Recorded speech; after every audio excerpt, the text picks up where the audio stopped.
MLA അടക്കമുള്ളവർ ഇവിടെയുണ്ട്. അവരടക്കമുള്ളവരോട് നമുക്ക് ചോദിക്കാം. MLA, ഇപ്പോഴത്തെ ഒരു സാഹചര്യത്തിൽ തെരച്ചിൽ ഏത് രീതിയിലാണ് മുന്നോട്ട് പോകുന്നത്? ഇപ്പം നമ്മൾ ഇന്ന് രാവിലെ മുതൽ ഈ തെരച്ചിൽ പിന്നെ നേവിയും ഈശ്വർ മൽപ്പയുടെ ടീമും SDRFും ഇവരൊക്കെ നടത്തി. ഈ മുങ്ങി അവർ തിരിച്ചു വന്ന് പറയുന്നൊരു കാര്യം, ഇപ്പം ഇന്നലെ നമ്മൾ നടത്തുമ്പോൾ ഒരു പ്രതീക്ഷ വെച്ചത് പെട്ടെന്ന് തന്നെ ഒറ്റ മണിക്കൂർ കൊണ്ട് നമുക്ക് ജാക്കിയൊക്കെ കിട്ടിയ സ്ഥിതിക്ക് ഇന്ന് എന്തായാലും 1-2 മണിക്കൂറിനകം നമുക്ക് ലോറിയുടെ കൂടുതൽ അവശിഷ്ടങ്ങൾ കിട്ടുമെന്നുള്ള പ്രതീക്ഷയിലായിരുന്നു. അവരിപ്പോൾ എത്ര മുങ്ങിത്താഴ്ന്ന് നോക്കുമ്പോഴും അവർക്ക് കിട്ടുന്നൊരു സാധനം എന്ന് പറയുന്നത് മണ്ണിടിച്ചൽ സമയത്ത് വീണ വലിയ വലിയ മരങ്ങൾ, വലിയ വലിയ പാറകൾ. അവർ ഈ മരങ്ങളും പാറകളും മാറ്റാതെ അതിനിടയിലേക്ക് അവർക്ക് ഒരിക്കലും പോകാൻ കഴിയുന്ന ഒരു സാഹചര്യം ഇല്ല. വെള്ളത്തിനടിയിൽ മണ്ണും പാറയാണ് അവർക്ക് കിട്ടുന്നത്. അപ്പോൾ അവരിപ്പോൾ പങ്കുവച്ചൊരു കാര്യം, SP യോടും കളക്ടറോടും നമ്മളവിടെ നിൽക്കുമ്പോൾ പറഞ്ഞൊരു കാര്യം, ഡ്രഡ്ജിങ് മെഷീൻ കൊണ്ട് മുകളിലുള്ള ഈ പാറകളും മരങ്ങളും മാറ്റാനുള്ള ഒരു ഇടപെടൽ അത്യാവശ്യമായി നടത്തണം. ഇപ്പം തന്നെ ഇവിടുത്തെ ജില്ലാ ഭരണകൂടം ഗോവയിലേക്ക് ലെറ്റർ മുഖാന്തരം ഒരു ഡ്രഡ്ജിങ് മെഷീൻ ആവശ്യപ്പെട്ടു. കാരണം എത്ര ഡൈവ് ചെയ്താലും ഭാരത് ബെൻസ് കിട്ടണമെങ്കിൽ ഈ മരവും പാറ കഷ്ണങ്ങളും മാറ്റാണ്ട് എങ്ങനെ കിട്ടും? ഡൈവ് ചെയ്താന്നല്ലാതെ ഡൈവ് ചെയ്ത് മുങ്ങാന്നല്ലാതെ റിസൾട്ട് ഉണ്ടാക്കാൻ കഴിയാത്തൊരു സാഹചര്യമാണുള്ളത്. നിർബന്ധമായും തൃശ്ശൂരിലെ യന്ത്രം കൊണ്ട് പോലും ഇത് മാറ്റാൻ കഴിയുമെന്നുള്ള വലിയ പ്രതീക്ഷയൊന്നുമില്ല.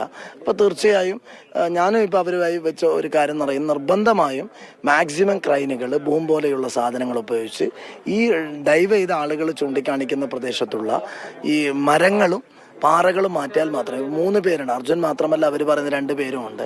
അപ്പോൾ അവർ നേരത്തെ പറഞ്ഞ് ഒരു ബോഡി പോലും ഉണ്ടെങ്കിൽ അത് ഈ കുടുങ്ങിക്കിടക്കും അകത്ത്. ഇത് നീക്കിയാൽ മാത്രം അത് മുകളിലേക്ക് പൊങ്ങുമെന്നാണ് അവർ പറഞ്ഞത്, ഡ്രൈവ് ചെയ്ത ആളുകൾ. അപ്പോൾ ആ രീതിയിൽ ഗോവയിൽ നിന്നുള്ള ഡ്രഡ്ജിങ് യന്ത്രം കൊണ്ടുവരാനുള്ള ശ്രമമാണ് ഇപ്പോൾ ജില്ലാ ഭരണകൂടം ആലോചിക്കുന്നത്. എത്തിക്കാൻ പറ്റുമെന്ന് നാളെ അവർ ടെക്നിക്കലായിട്ടുള്ള, നാളെ 15th ആണ്, ഇൻഡിപെൻഡൻസ് ഡേ ആണ്. അതിൻ്റെ ടെക്നിക്കലായിട്ടുള്ള പരേഡും കാര്യമുള്ളത് കൊണ്ടുള്ള കുറച്ച് പ്രയാസങ്ങൾ അവർ പങ്കുവെക്കുന്നുണ്ട്. എനിക്ക് തോന്നുന്നു 16th അവരെന്തായാലും എത്രയും പെട്ടെന്ന് ഡ്രഡ്ജിങ് മെഷീൻ എത്തിക്കാനുള്ള ശ്രമം ഇവിടുത്തെ MLAയും കളക്ടറും ചേർന്ന് നടത്തുന്നുണ്ട്. ഇപ്പോൾ തെരച്ചിൽ അനിശ്ചിതത്വം ഉണ്ട് അല്ലെ? മുന്നോട്ട് അനിശ്ചിതത്വം എന്ന് പറയുന്നത്, നമ്മളിപ്പോൾ പിന്നെ വെള്ളത്തിന്റെ വേഗത കുറഞ്ഞതിന് ശേഷം ഡൈവ് ചെയ്താൽ എന്തെങ്കിലും റിസൾട്ട് ഉണ്ടാവുമെന്ന് പ്രതീക്ഷിച്ചത്. ഡൈവ് ചെയ്ത മുഴുവൻ ആളുകളും പങ്കുവെക്കുന്ന ഒരു കാര്യം, ഡൈവ് ചെയ്യുമ്പോൾ മരങ്ങളും പാറ കഷ്ണങ്ങളും കിട്ടുന്ന അത് മാറ്റാനുള്ള ശ്രമം നടത്തണം. അതാണ് പ്രധാനമായും ചെയ്യേണ്ടത്. തീർച്ചയായും ആ രീതിയിലുള്ള ഒരു ആലോചനയാണ് ഇവർ നടത്തിക്കൊണ്ടിരിക്കുന്നത്. വളരെ പ്രധാനപ്പെട്ട ഒരു വിവരമാണ് മഞ്ചേശ്വരം MLA AK അഷ്റഫ് വ്യക്തമാക്കിയത്. അതായത് ഇപ്പോൾ തെരച്ചിൽ ഒരു അനിശ്ചിതത്വമുണ്ട്. അതായത് ആ അനിശ്ചിതത്വം ഏറ്റവും പ്രധാനപ്പെട്ട കാര്യം, തെരച്ചിൽ മുന്നോട്ട് പോകാൻ കഴിയുന്നില്ല. ഈ ഡൈവിംഗ് സംഘം, ഡൈവർമാർ ഈ വെള്ളത്തിനുള്ളിലേക്ക് പോകുമ്പോൾ വെള്ളത്തിനുള്ളിൽ മരമാണ്, കല്ലാണ്.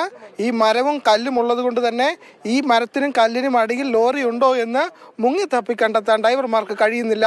അതുകൊണ്ട് ഡ്രഡ്ജർ സംവിധാനം വേണം.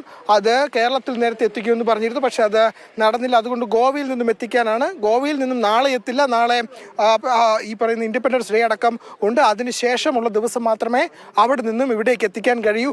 അങ്ങനെ എത്തിച്ച് പരിശോധന നടത്തി ഇവിടുത്തെ കല്ലും മണ്ണും മരവും മാറ്റിയാൽ മാത്രമേ ഇനി മുന്നോട്ട് ഈ പരിശോധന, ഈ തെരച്ചിൽ കൊണ്ടുപോകാൻ കഴിയൂ. അങ്ങനെ വലിയൊരു അനിശ്ചിതത്വം ഈ തെരച്ചിലിൽ ഇപ്പോൾ സംഭവിച്ചിരിക്കുന്നതാണ് ഏറ്റവും പ്രധാനപ്പെട്ട വിവരം.